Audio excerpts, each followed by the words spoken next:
What's up everybody? Today I have a quick little video about choosing the best image from a set of images.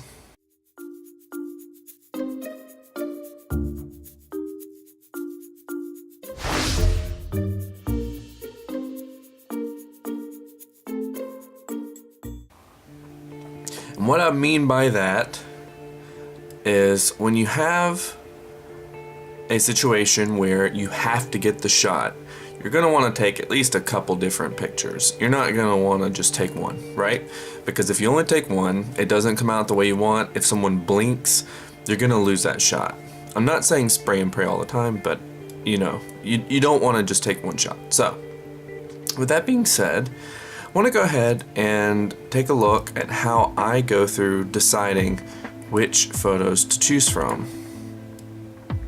Now in this situation, we were doing video for the wedding, but the bride and groom asked if we could take a photo of them and the pastor because the photographers had not stayed around that area, they were somewhere else. So of course, being the videographer, you also want to be able to fill in that niche of being a snap photographer when needed.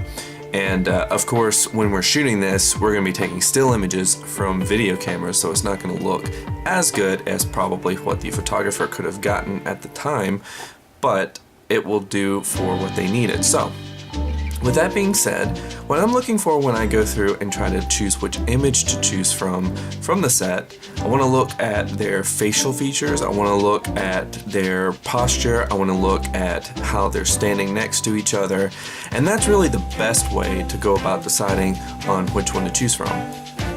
Obviously, you don't want to pick the one that the pastor, for example, is stepped a little bit too far away. It feels distant. You don't want to be too close. You don't want to feel like they're just kind of squeezing in together for that selfie shot right before they get on a roller coaster. You want to make sure that they feel natural though. So, we're going to go through and just quickly, now I would not recommend rotating these in a viewer like this, but for today's video's purposes, this is what we're going to do. We've already edited this shot. So, what you want to do is you want to go through and tab through what you've got first. Get kind of a general idea of what you've shot, okay?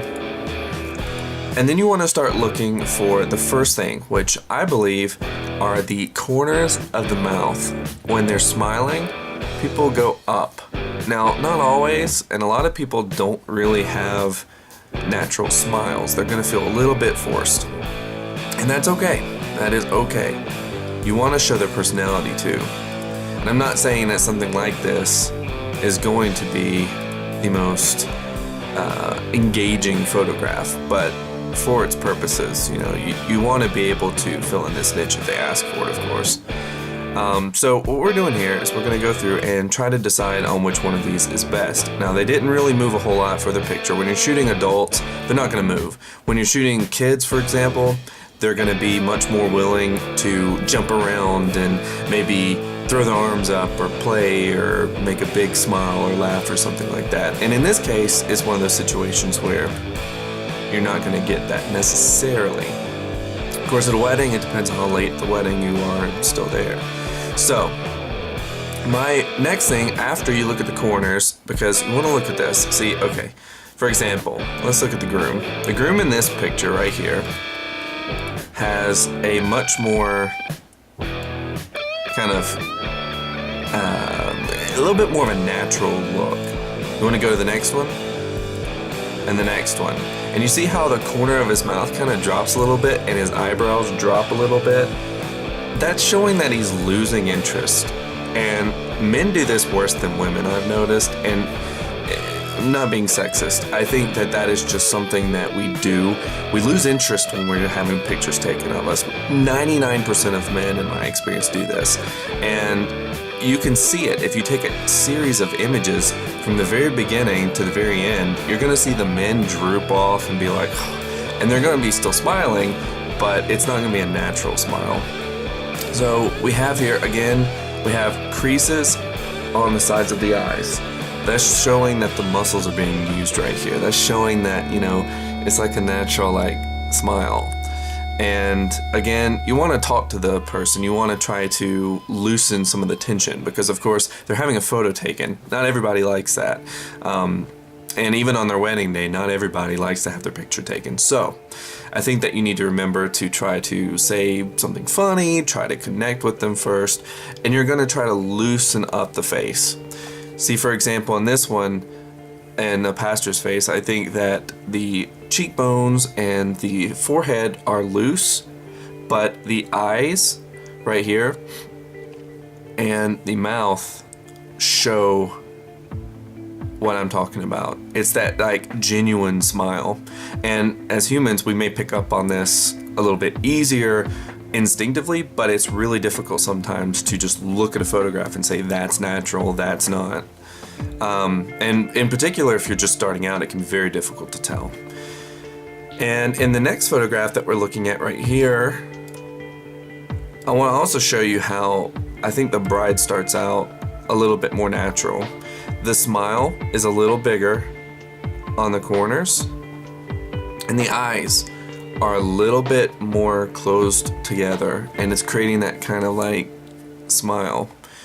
Whereas when you come into here, you get a little bit more of like a, I would equate it to like a prom smile look. So you don't want to go with something like that. You want to go with something that's going to be a little bit more natural. So in a situation like this, to go ahead and wrap things up, make this video nice and short, I think that you need to make sure that you have a horizontal photograph like this right here, and a vertical photograph just like this one right here, just so that you have variety. I don't think that you should take a, for example, vertical shot and then crop it to be horizontal. I think you're going to end up losing a lot of information because you're cropping out over half the image by doing that. Not cool. Don't do that. Let's just take two shots, turn the camera, boom. Takes a couple seconds to do that. It's not a big deal. So I would probably say this is a good shot. This is the first one. This is the one that's the most natural out of the set. Then after the other ones, it's just a matter of going through and seeing which one you would like best to be composed with.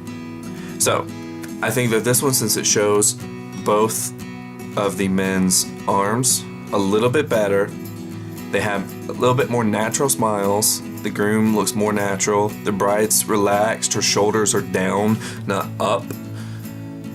Her hands aren't clenching. They're nice and relaxed. Everyone looks calm, like, okay, we've already done this. We're ready to go. I think that this would be my next shot that I would choose. So hopefully this gives you guys an idea of how you would choose images from a set of images that you're looking for, certain facial things to look for. So you're looking for the mouth to be pulled back a little bit. You're looking for their eyes to be nice and relaxed and nice and, you know, not cheesy, but nice and relaxed. And you're also looking for their posture as well. You're looking for relaxed shoulders, stand up tall. So all those basic things that when you go to school for photography, when you're learning photography from someone else, they're going to teach you that this is how you pose. Well, it's because that's a natural posing. That's how we look. That's how we normally are walking around, and that's how we look when we smile. And that's why we want to pose it that way, because it's going to give you a much more natural look in the photograph. It's not going to look like you sat them on a stool, put a couple bricks up underneath them, and said, okay, here you go, take a picture, and you snap it. So, with that being said, guys, if you have any questions or if you'd like to comment, be sure to like and subscribe below, and we will be coming out with a new video anytime now, so make sure that you subscribe, because that way you will get the videos right when they come out, not in a week, not in 2 weeks, right when they come out, and you'll be able to keep up with everything that we have being displayed on YouTube as we go along.